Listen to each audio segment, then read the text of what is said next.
Hi folks, I'm Alan Watt, and this is Cutting Through the Matrix on the 31st of December 2017. There you go, eh? I mean, it's another year gone by, just like that. And what's amazing too is that just when you think you've heard all the lies you can possibly hear by governments, they come out with bigger and bigger whoppers all the time. We do live in an age, don't we, where you have to deny your own perceptions, even your sense of cold and things like that, when governments are telling you it's been the hottest year in centuries, probably. All because, of course, that this up-and-coming year is when a lot of countries are slapping on all the carbon taxes. Extra carbon taxes, all have hidden ones already. Because, remember, all the talks they've given throughout many, many years on eugenics programs and the histories of the big players who run the world, basically. And they run all these charitable institutions on World Wildlife Fund and Prince Charles and Prince Philip and all these characters too. Because from their own talks, especially Prince Philip, the Duke of Edinburgh, you see that they're quite open about it at their big meetings. It's all about depopulation. And the more land they can take away from the people, in fact, especially the farming land, they can certainly induce tough times down the road. And remember, too, that's why all this supposed global greenhouse gases and methane, things like that, all the bad things that they tell you are out there, and the CO2 that you're breathing out, is going to kill everything on the planet, they claim, even though plants need it all to survive. That's got nothing to do, reality's got nothing to do with the agenda. Remember, the agenda was to be taught as a religion, and in a religion, it's a matter of faith and belief, and facts don't matter. That's what religion is, basically.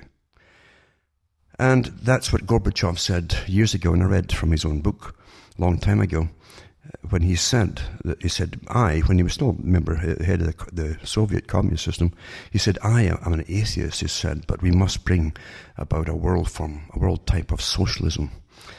And he said, we must also create a form of earth worship, a green religion, and it'll be taught to all the children in schools.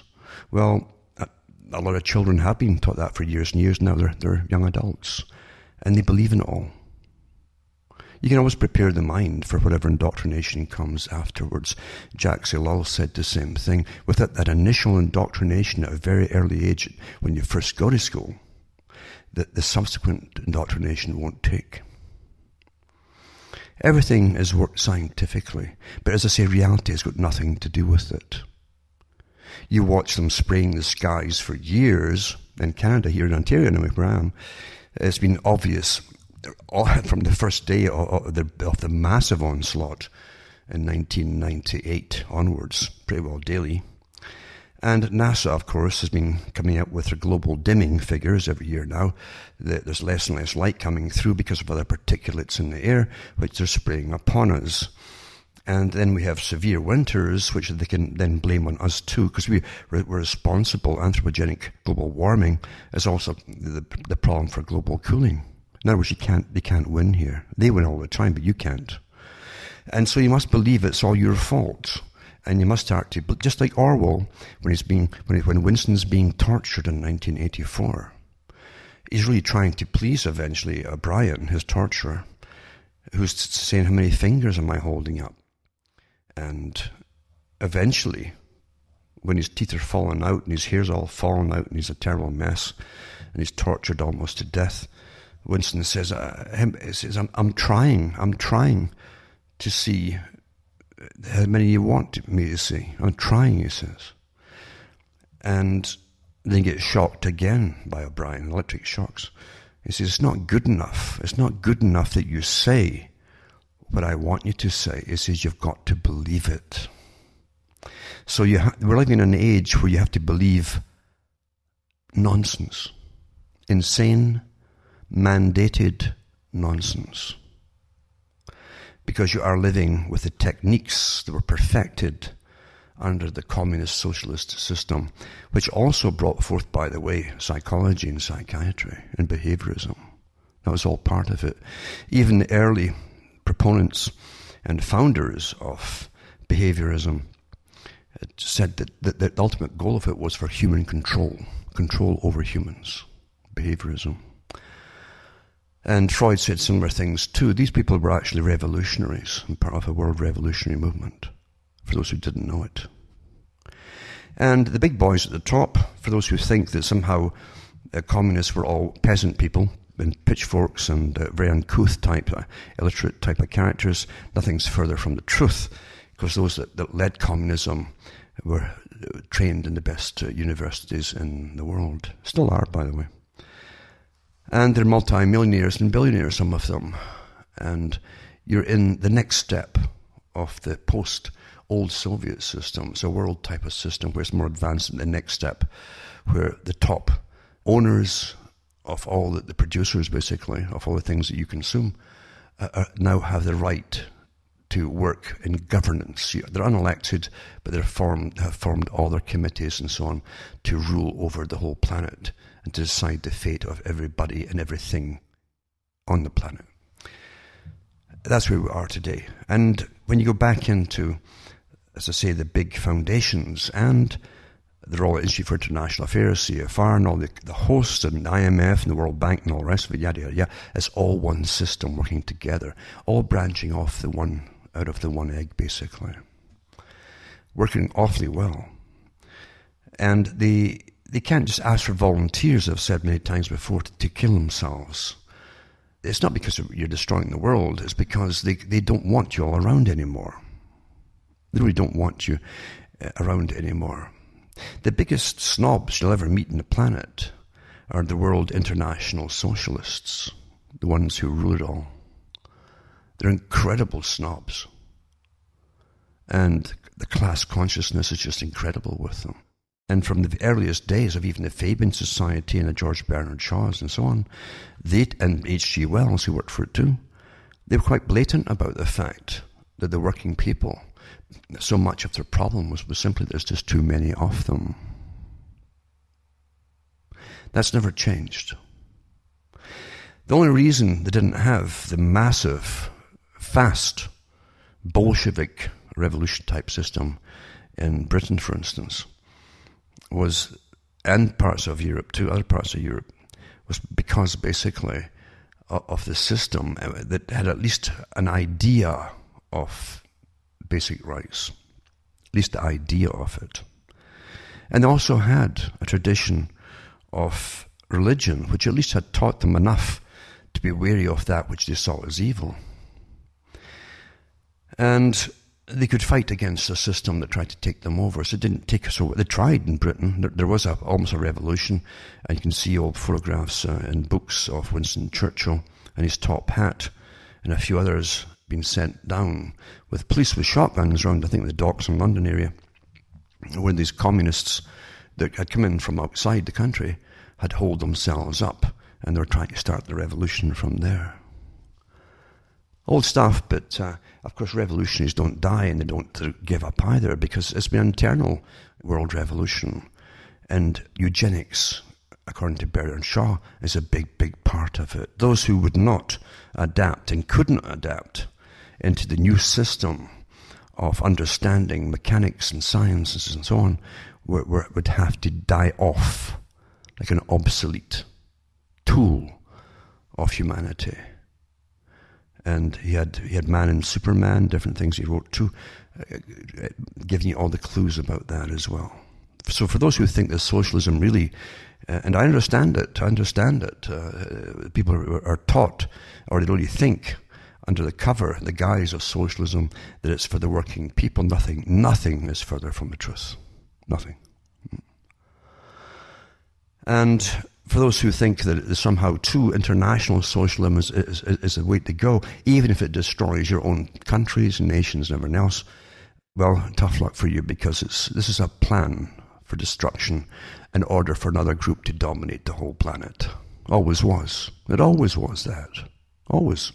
Some are very brazen about it and so on. So as I say, we're living in a time of mass, not just deception, but we're living in a time of very dangerous government proposals and so on to shut people up. Other folk have mentioned, some even socialists have mentioned that in the past, like Christopher Hitchens, and he was Trotskyist type, at the very least. And he had talked about the biggest danger of freedom of speech and where it was coming from. He knew, because he was in that group. And we are certainly seeing it today.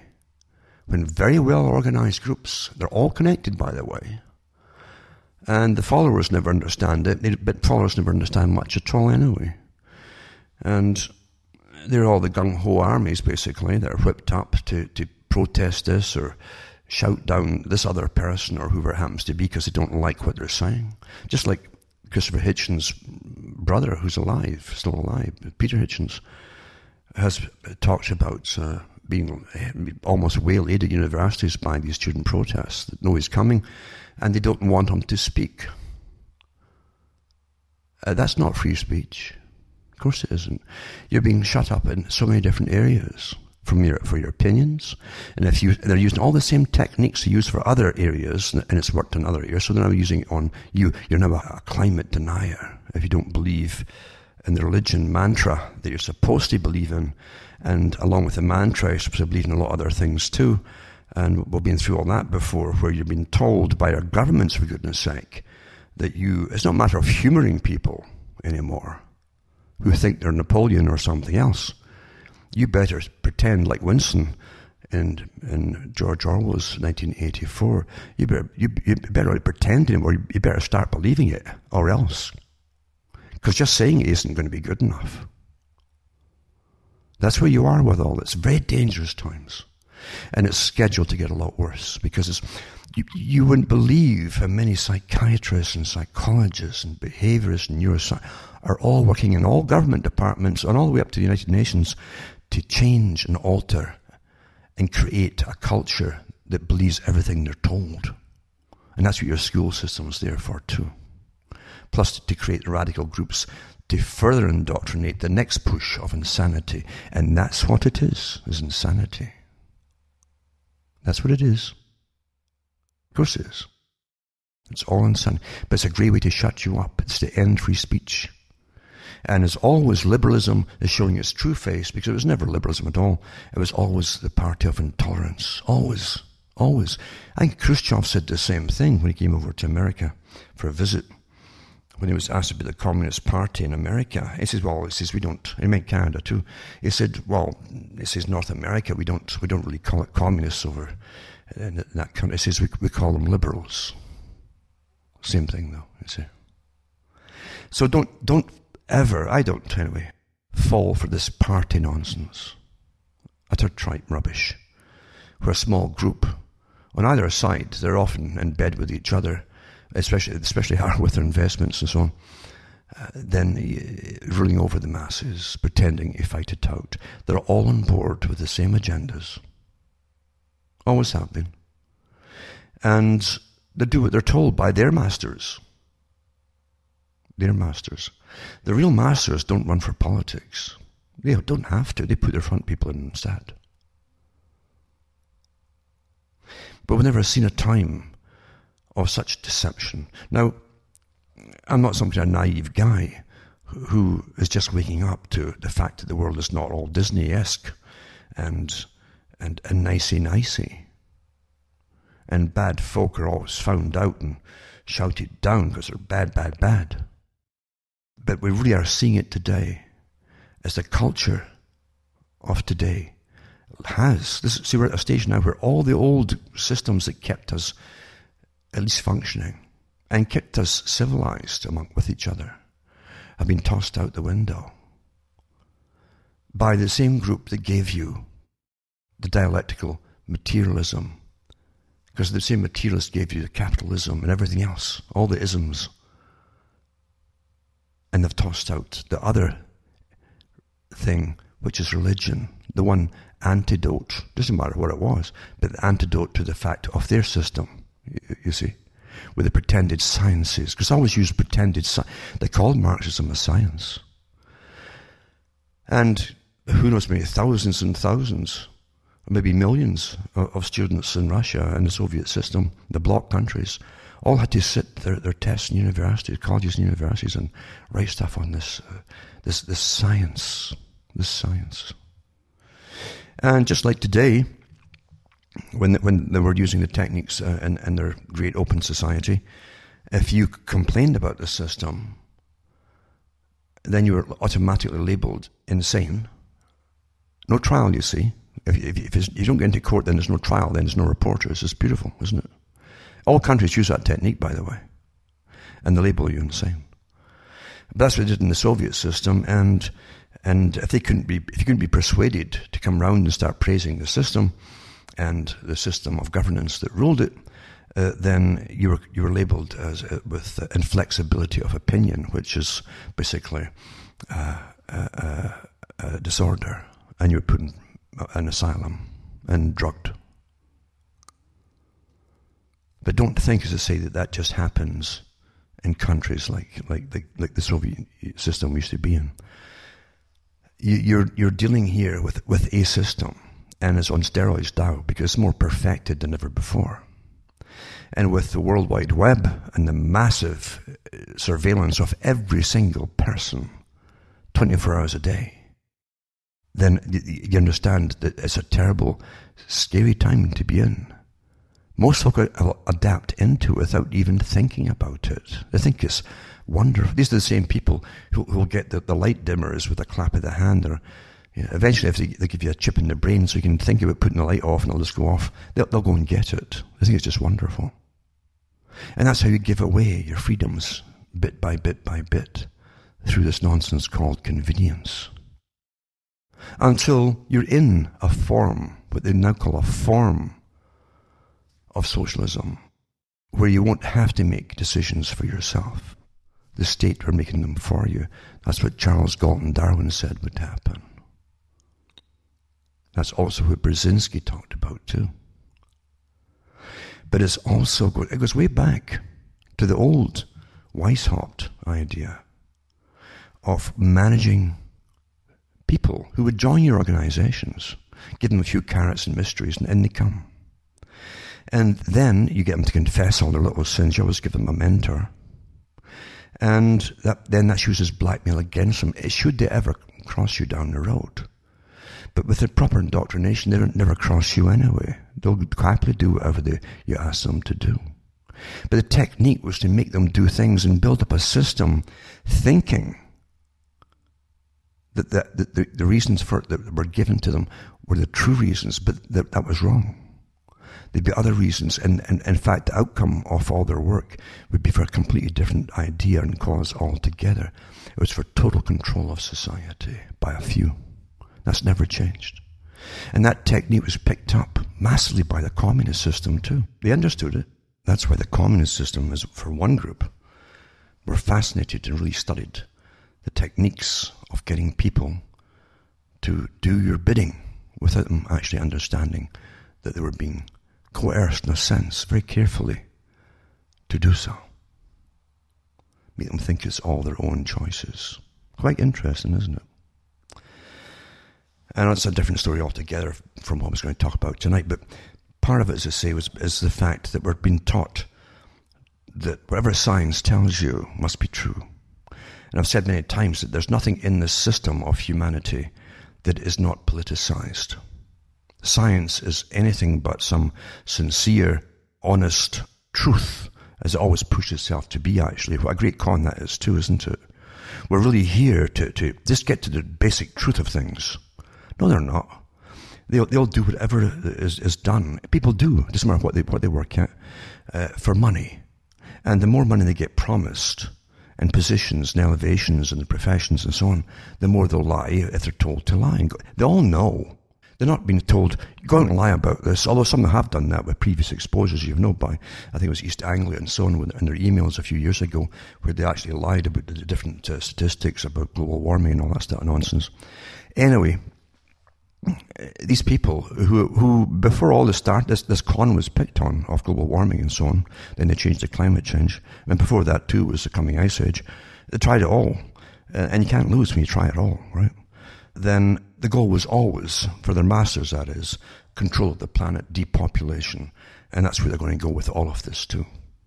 When you're taking away the areas for growing foodstuffs for the people, when you're getting them to get off high protein and good protein diets, and you're also cutting back on their abilities and their choices and sources of heating themselves in the colder countries like Canada here, you're setting up a catastrophe. And don't think that they're just stupid and silly about it. They know at the top what they're bringing in.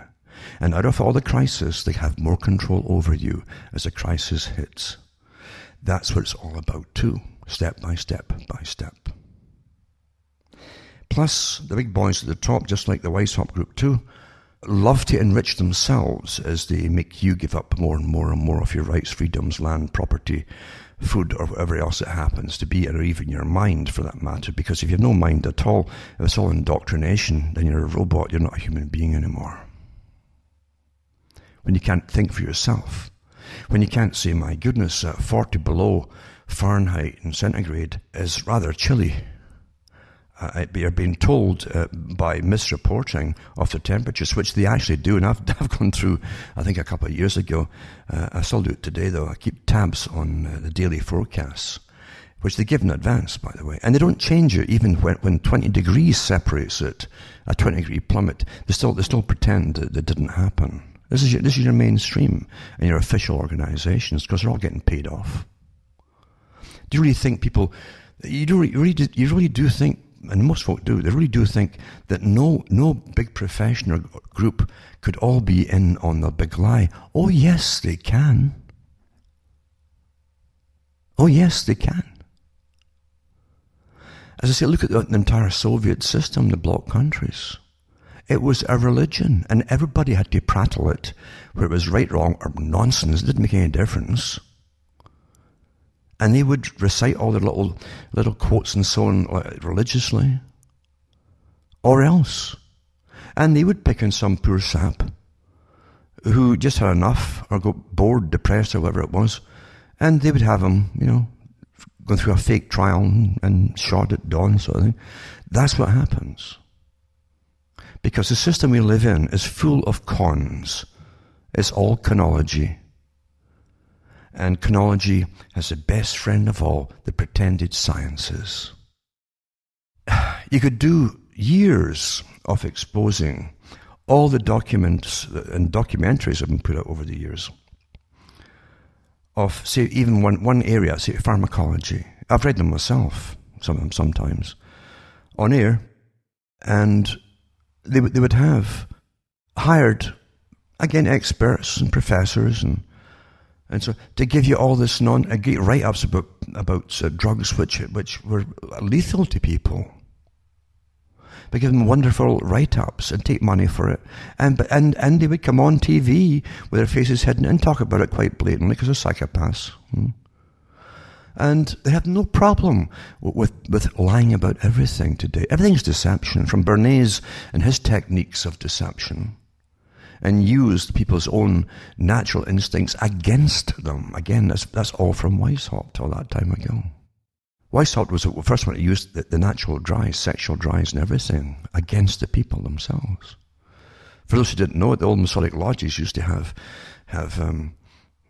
brothels attached to them. It wasn't just the Hellfire Club. Always get the passions, lose control of the passions, and you lose your reason and your logic. Then you're under someone else's control. That's how it's done. Look at today. And as you're under all that nonsense and control, then they come out with all the religion, the new religions, where you can see what's obviously in front of you, but you better give the fake identification or you're in trouble. Dangerous times. When you're told and ordered to be insane. To be insane, that's the only word for it. At one time, you have jokes in the newspapers, for instance, about people. The old one was Napoleon. Little cartoons in newspapers, things like that. And everybody would know that this person has a problem. And if you were a decent human being, you would humour them. But now you're not allowed to even humour them. Now you better, like Winston, you better believe the amount of fingers that Brian's holding up is whatever Brian says it is, not what you see. But you better believe it. Dangerous times. And it's not going to stop now. As I say, there's nothing more ruthless to the bitter end of totalitarian techniques than we're seeing re-emerge today, where they're using the internet to literally be the new judge and jury and executioner of nonsense, just simple accusations on different people across the whole planet. The whole planet. And folk are going along, they fall into it because it's emotion, you see. They fall into it, it's meant to trap them. Well, I think so-and-so should get blah, blah, blah, you know. Well, wait a minute here. This is not a court of law we're talking about, where facts have to be proven. You don't need any facts at all. And one day, when you're seeing it now, you just say something and bang, you know. And again, you're getting social approval and disapproval that Russell and many others that gave you this system, who worked on this system, you're now into, and they've got more to come from the same characters. He said that, well, social approval and disapproval. That's how they would train the mob to turn on thinkers and individuals. And if you cave in and comply, like Winston, then you get to the spreading chestnut tree pub eventually with no brain at all, just babbling. If you give in, then you get approval. But if you hold fast to sanity and logic and your sensibilities and the facts, they're going to be merciless. Absolutely. That's very dangerous. Dangerous times.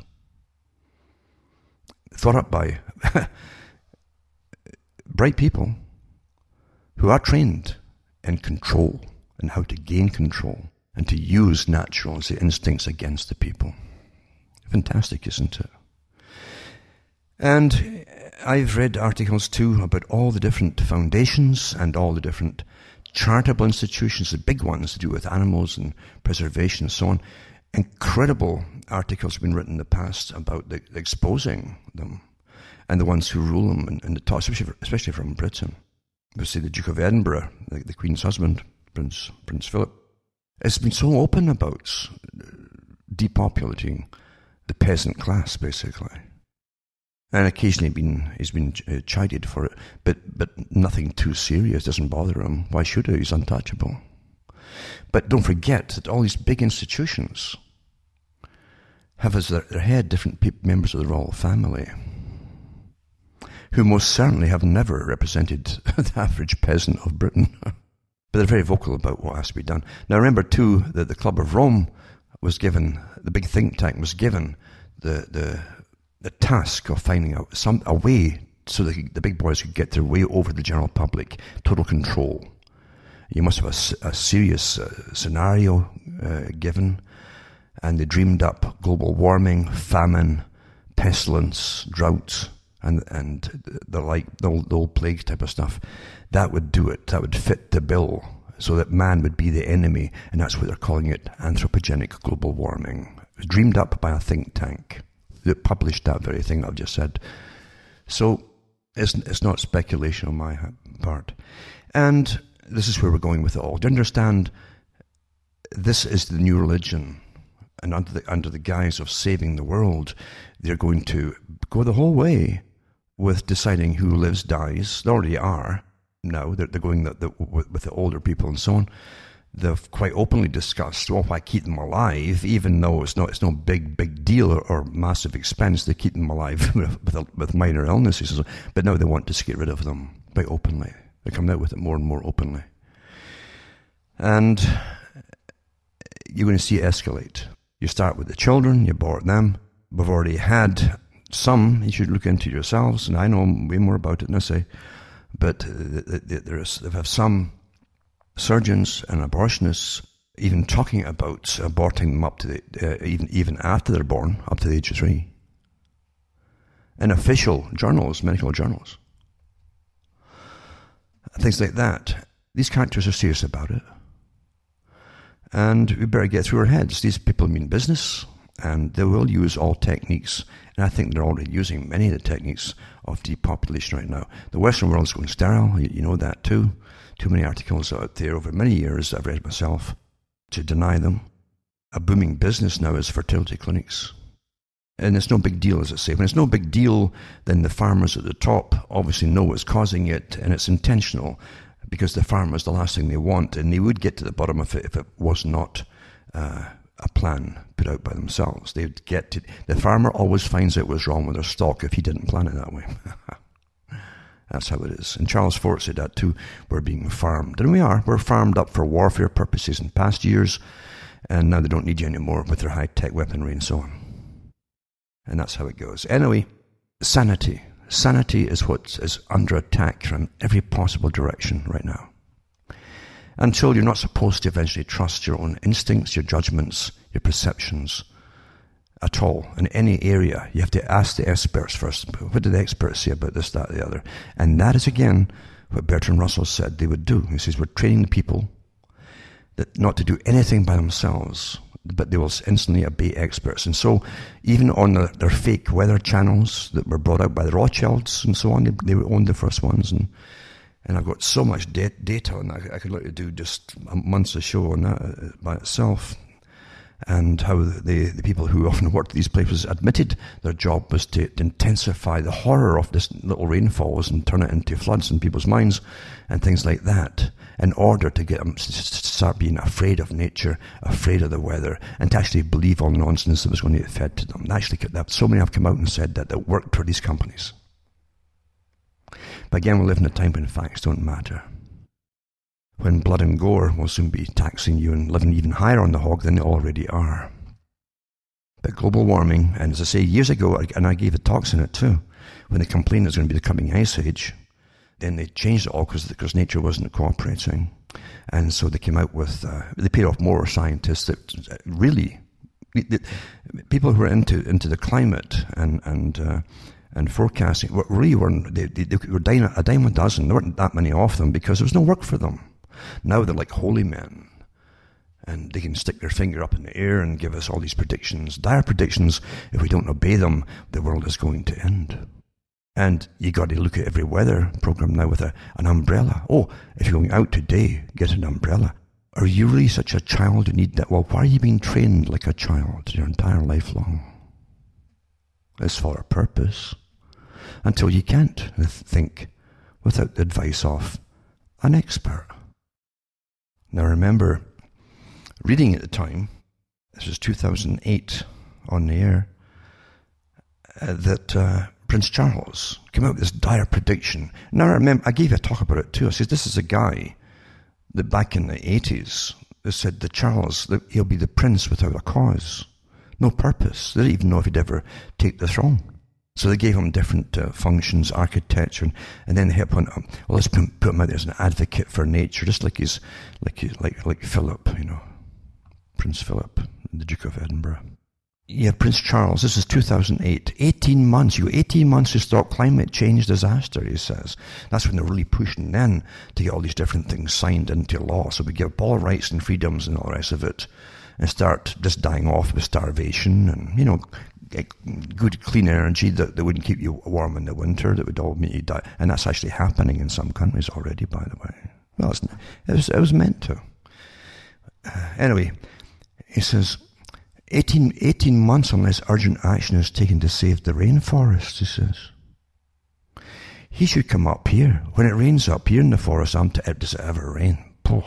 I'm telling you. Never mentioned that. How much forestry is in Canada? And if you don't cut the little laneways through the forest, I'm telling you, the next year you just can't drive or walk through it. These saplings grew up like 12 feet tall in no time at all over the place. That's how fast nature recovers from anything. But they don't want you to think about that, for goodness sake. And one of his most outspoken interventions in the climate change debate, that was to be his big cause, you see. He said a £15 billion annual program was required to halt deforestation, or the world would have to live with the dire consequences. We'll end up seeing more drought and starvation on a grand scale, he says. Weather patterns will become even more terrifying, and there will be less and less rainfall, he said. This is all from the Club of Rome. We're asking for something pretty dreadful unless we really understand the issues now and the urgency of them.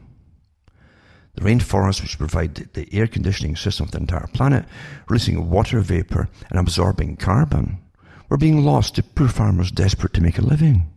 He said that every year 20 million hectares of forest, equivalent to the area of England, Wales and Scotland, were destroyed and called for a gigantic partnership of governments, business and consumers to slow it down. So there's governments, businesses, the big corporations, and consumers, so the whole population to slow it down. And they'll call it partnerships. And it's now billions and billions and billions they're throwing at all these different organizations now. I tell you, it's quite. He also says in an interview in Radio 4 Today program, the Prince disclosed he'd raised his concerns with the White House, Vladimir Putin, the Russian Prime Minister, and President Sarkozy of France. This is back then. He said he had pressed Barclays, that's Barclays banks and so on, Shell, the big oil companies, which the royalties own too, Goldman Sachs and McDonald's to join his campaign. But he also said consumers had to play their part by choosing products that were environmentally sustainable and called for improvements in labelling. That's why he could be a king one day, you see, that's what it is. He denied, however, that he was interfering in the political process. All I'm ever trying to do is provide an enabling facility, he said. I think personally, the fortunes that they have across the whole planet, if they would donate that to save it all, if they really believe in it that much, it would do an awful lot. He'd be remembered in history then, wouldn't he? But somehow I can't really see that happening. But that was back then, you see? And that's how things are meant to work out. And then you get this one here. 22nd of January 2017. Prince Charles said, we must act to avoid potentially devastating consequences when it comes to climate change, as he warned that future generations will pay the biggest price if we don't. And he hopes his new Ladybird book on the topic, which will be out on Thursday, will help raise public awareness and act as a simple guide on a recovery, I guess it says here. But what they mean, and he's also saying that climate change deniers is that term they're all told to use. Then you feel guilty, because you've heard that before, that denier. And combat what he sees as the biggest threat to the future of the planet.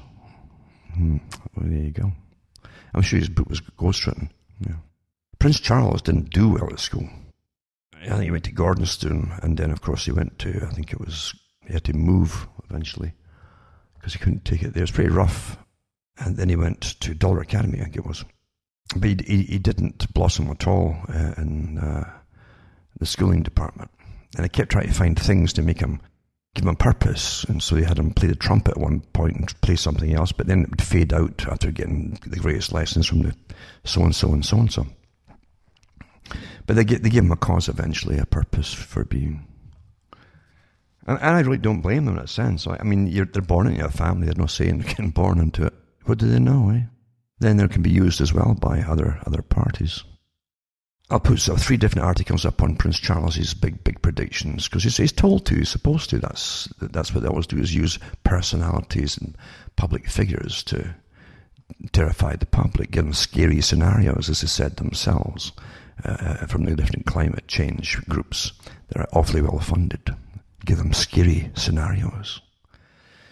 So these are the guys who were telling you about global warming, and all my drought and everything, and there'd be no North Pole eventually, and you wouldn't see any snow anymore. That's what Al Gore said a few years ago. He said, you'd never see snow again, and it would never be cold. And here we are up here in Ontario, and with a few nights here of minus 20, minus 30, and minus 40. And it's not getting above, I'm talking about Fahrenheit, which is in it, but the 40 degrees is the same with centigrade. The scale matches out there. But also, it doesn't get above the 0 Fahrenheit during the day. But we're not supposed to, I'm just imagining that, you see. I'm imagining, because it's really warm, according to the big masters of how you're supposed to feel. Sharks freeze in Niagara Falls, turns to ice in minus 37 centigrade temperatures, colder than Mars, as America braces for the chilliest New Year's Eve in 50 years. Well, you're just deceiving yourselves if you believe it's cold, because This could be even the third warmest year that the world's ever had. That's what they're announcing right now. Well, the facts don't matter in such tyrannies. So there we have sharks freezing and all the rest of it. Now, just before I move on here, to add to Prince Charles, we have this one here. Prince Charles has said we must act to avoid potentially devastating consequences when it comes to climate change. Blah, blah, blah, blah. And pushes his book again. And then you have this one, which is July 28th, 2015. It says he's warning there are only 35 years left, so he extended it to 35 years. Remember, it was only, so many months. To save the planet from climate change or disaster represents a 33-year extension of his previous deadline. His dire warnings before was all dead by then, you see. But he's actually extended it by 33 years now. He's awfully precise, you see. That's the greatest thing about this religion. These priests of the religion can make anything up they want to do at all. And you better just believe them. That's it. But there, as I say, getting back to what I was saying, sharks are freezing, right? North America, weather. It says Canadian zoo moves penguins indoors because of cold temperatures. That's because of global warming, you see.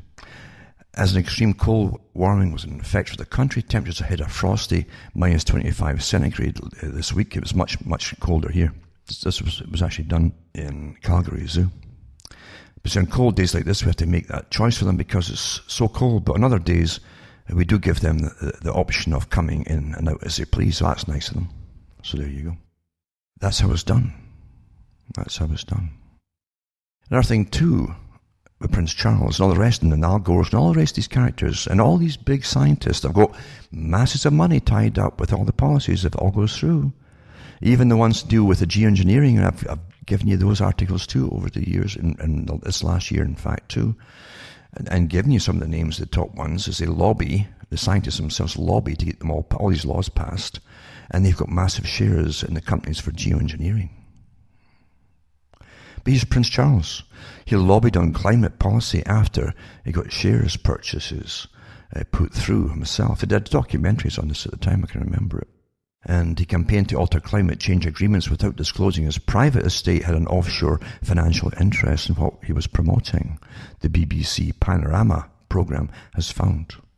The Paradise Papers show the Duchy of Cornwall in 2007 secretly bought shares worth $113,500 in a Bermuda company that would benefit from a rule change. The Prince was a friend of a director of Sustainable Forestry Management Limited. It's all big businesses. Sustainable Forestry Management Limited. It goes on and on. Conflict of interest. But it doesn't matter. It doesn't stop them. We don't live in decency anymore like a Disney-esque society. That was part of the con too, to make us all naive. We live in an incredible system of deception everywhere you look. And it's not just at the very top. Everywhere you look today, people are at it. They're conning us. Everywhere you look. I've had so much trouble this year with the car, and last year too, mind you, because they make junk these days. And it's one thing after another. And I did have to get a garage to the last little part on all the different power steering lines I was putting in. Just tighten up the high pressure hose. And I'd used one of those stops, leak stops, which is meant for the power steering. But it's not meant to be in it all the time for a long time. It's just a temporary thing till you get to somebody fix it or whatever. And I'd used that. I got to the garage and they'd finished the job. But they were supposed to flush the darn stuff out and put the proper oil in, or it's a hydraulic type oil. And they didn't. And I'm now stuck here now. Because the other day there, the power steering pump just blew. And it was all that gunk. I could smell it. It smells like chewing gum, that stop leak stuff that they use for that. And I got a sample saved. But there you go. I paid for all that to get done. And there you go. So this system we live in today is all down the hole. So people will tell you to your face to do this and do that and all the rest of it. And these are adults. These aren't children. When you're a child, you always think, it's only children are taught to lie like that. Parents would hate their children. Oh, you can't lie. You got to tell the truth. Meanwhile, the parents are all doing the same thing in this day and age. This is the system. Get rich by any means and rip off anybody by any means. Just make sure you better yourself financially. And it's something, mate. But anyway, there's Prince Charles. And I think there's also, when the documentaries did, he had some one or two or maybe more, I don't know, I've no idea, but it was some kind of fast food burger time, a chain places or something. I can't remember exactly what it was at the time. But if you look up those different documentaries on Prince Charles, you'll find them.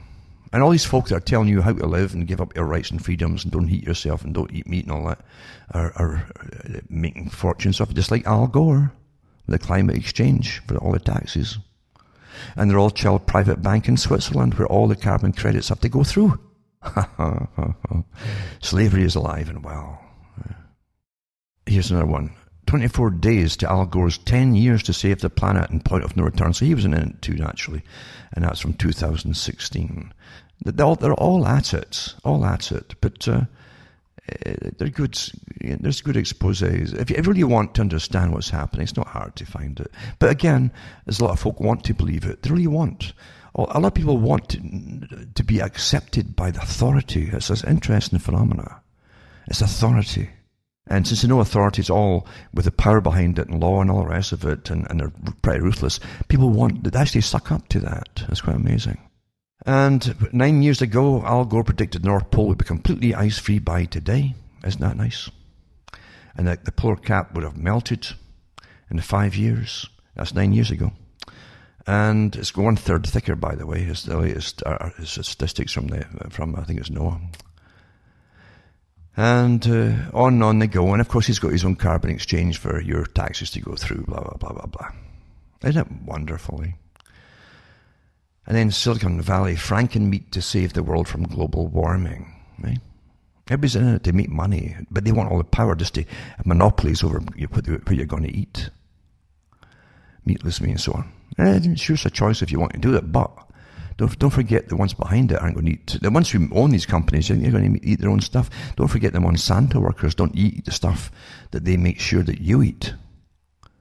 And the articles came from the mainstream too, where they admitted that in their own plants, where they test all the foods out for the GM food and pesticides and so on, the scientists and all the staff there only eat imported stuff only. That's literally natural food. It's not GM and it's not modified and it's not full of pesticides and herbicides and all the rest of it. They will not even eat the stuff that they make sure that they're making great money off of that you're eating. Now here's the other part too. You think about this whole carbon nonsense there too. Fuel poverty, Britain. 24,000 will die from cold this winter and 6 million fear they cannot heat their homes. This is mainly elderly people who worked all their lives. And they can't afford the fuels now. It's all worked out that way.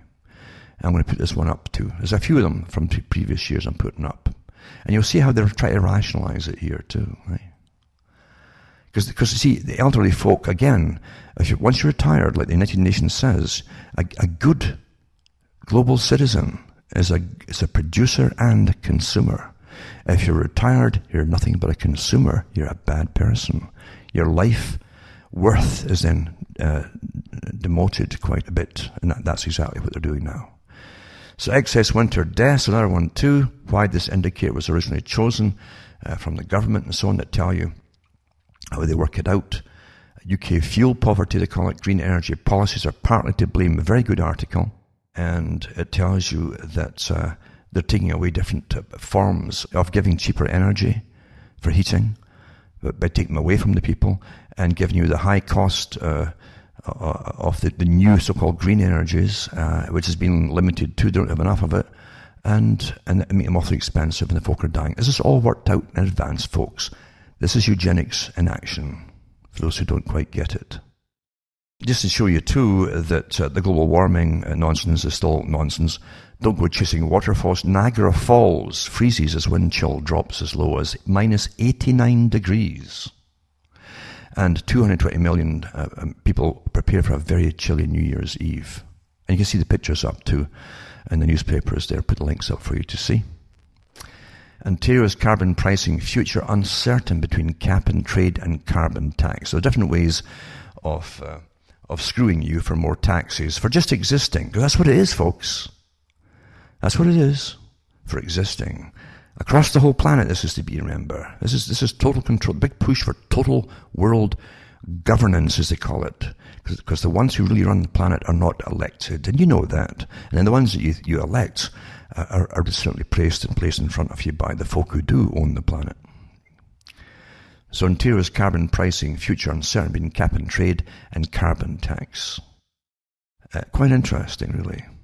But I want to go back for a second, just to this last one, on UK fuel poverty. It's not just in the UK now, by the way. I've got maps here from all different places of Europe and Scandinavia too. Green energy policies are partly to blame. What makes fuel poverty deadly? Poor heating and a lack of insulation are known to increase the likelihood of strokes in the elderly and to exacerbate asthma and rheumatic disease in all age groups. All age groups, exclaims Climate Wire correspondent and so on. And it gives you how the UK, for instance, defines fuel poverty. And the redefinition instantly reduced the official tally of fuel poor in the UK from 3.2 million to 2.4 million. In other words, they then redefined what it was to cut down the numbers, just not the facts of it, but the numbers that they're going to use as suffering from fuel poverty, from 3.2 million to 2.4 million, just by changing how they're working it out. So, yeah, this is a standard cons they're doing. It's the same when they tell you so many are unemployed or they've been employed this month. It's all junk nonsense. All governments do it. All parties do it. It says the issue is heating up partly because Britain is facing the worst winter in 60 years, but also because government policies mandate increasing reliance on renewable energy, which is, of course, much more expensive, right? Green energies and so on. Although commonly associated with the UK, Ireland, and fuel poverty is more pervasive, and it gives you the map, very good maps, of percentage of European households that cannot afford to keep their homes adequately warm. This is eugenics and depopulation in action. With that comes disease too. With that will come poor health, which means you open to infections and so on.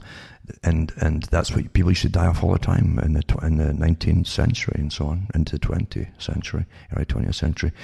And better living conditions for the first time helped to give you a bit longer lifespan, but now it's dropping again. And the official stats are out on that very fact that it's dropping again. It's all been done deliberately, and big organizations sit up there with all the big owners of the planet calmly discussing this stuff and how to even increase the death rate, by the way. And say back to Ontario's carbon taxes. And Ontario's first year of carbon pricing brought in nearly $2 billion, and you get nothing back for it. $2 billion, right? Just for Ontario. But uncertainty looms over the programme's future as the province faces an election in 2018 that could see its cap and trade systems replaced with a carbon tax across the board, basically. It's such a racket, eh? It's such a racket. So the money will go to the big Gores and all the rest of them, and all the rest of them, they'll wreak massive profits of just trading carbon credits and so on. All for your money. You get nothing back at all. You just get screwed again. That's what it's about. Another one too, the world's most viewed site, here's what's up with that, it says, on global warming and climate change. And they also go into record-breaking cold in the winter. Don't worry, the climate explainers have it covered. No matter what happens, they say it's all your fault. There's too many folk, you're causing it all. That's always the purpose, you see. That is the purpose of all. And don't forget, look at the old paintings, for instance, in the 1800s and the 1700s, even earlier, and places like Holland and even in London. And folk would skate on the Thames at one point, and they'd be skating in Holland on the canals and all that kind of stuff.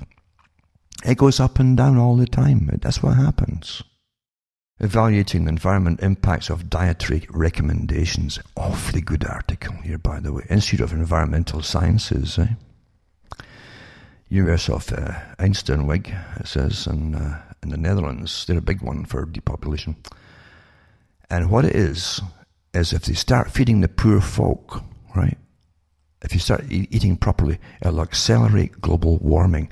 Eugenics, depopulation, ding, ding, ding. Is it coming through? Is it getting through there, folks? Is it? How it all works together? Because it is. It's a pyramid. And at the top of the pyramid, it runs all these different sections of it, you see. I study published in the PNAS, and I've got the one here, the one I've just touched on there. The one that's evaluating the environmental impacts of dietary recommendations. But back to this one here that explains it simpler for the time factor for what I do here. It says, published by the PNAS, recommends climate be taken into consideration when drafting national recommended diet guidelines. It recommends that poor people should consume vegetable protein instead of meat protein in line with dietary recommendations for rich countries.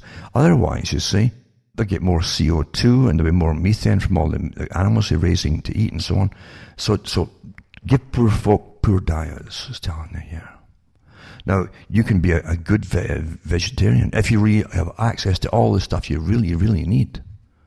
But most folk don't even know how you start it, and they're not going to get it from these cats. What it's getting here is this is how to bring down the health of the poor. And who do you want to eliminate first? The folk who you see as excess, like H.G. Wells said. Another one too, record-breaking winter cold. Don't worry, the climate explainers have it covered, as it say. And just to finish off, I mentioned this years ago about all the Wi-Fi, microwave in the air, and they kept saying, oh, the passive chips too. Don't worry about them passive chips, that everything you buy and all that. You need something to pass on a little current at the checkout counters to read them. Well, hey folks, you're always played as suckers, because what they tell you at the time is obsolete. They're way ahead of you. And down the road, they'll bring through the real thing. So all the little things you have in your clothing and all the rest of it already, by the way, and I've given out articles on that. You won't even see it. Some of it's even woven into your cloth. The radical Wi-Fi power transmitter that can charge your electronics from 80 feet away. Well, believe you me, even that stuff is just minuscule to what the military can use and the big authorities can use. And now you're going to have this stuff now, sending even stronger microwave through the air wherever you go. Set to demonstrate the Consumer Electric Show at Las Vegas next month, creates a coverage area similar to Wi-Fi to automatically charge devices over the air. You don't need wires and so on. Everything's going to plan, isn't it? Because it always does. Nothing happens by accident. I've always been fascinated by that. How they work things out, and long before you hear the first device or the first gadget or whatever. They've already worked out step by step how they'll introduce different things and how it'll all mesh together down the road at the right time. Everything in the world is about control. Everything is control. From mind control, thought control, speech control, all that stuff. But what you can't have is self-control in charge of your own mind. Well, anyway, I hope you are keeping warm out there. I hope you did get through Christmas and didn't fall out with too many people. And that you are keeping sane. Because sanity, without sanity, what do you have? Without a mind of your own, what do you have? Some of them said a long time ago, the control box, you might say, talking down to the people, said a lot of people will be happy to give up their own minds. It's too much of a burden making decisions. And for some people that will be true. But we're not all lumped in amongst that little group. So hang on to your mind, hang on to your sensibilities. Don't be bullied into seeing how many fingers you're told to see that O'Brien is holding up. Or if O'Brien says he can fly, then you better say he can fly and you better believe it. No, you say what you say. Because when you stop doing that, it's finished. Well, Happy New Year, everybody. Let's hope it is kind of fairly happy. All the stuff they're bringing in, of course, is an awful agenda. And it's been that every year, step by step, the same agenda. But at least at the moment, there are some of us who still have the ability to laugh at it and have some humour and ridicule it too. And not be fooled by different groups and parties and all the rest of it. The world is pretty nasty. The people in it are nasty, the ones who rule, the psychopathic class. And they've been here from probably the beginning. And that's just the way it is. But in an atheistic society, as Peter Hitchens said, it's an awful lot worse. The old morals that kept things in check are tossed by the wayside. That's what you saw in the ex-Soviet system, its downfall. Because he was there when it happened in Russia. From myself, Alan Watt, from Ontario, Canada, keep well, and it's good night. May your God or your gods go with you.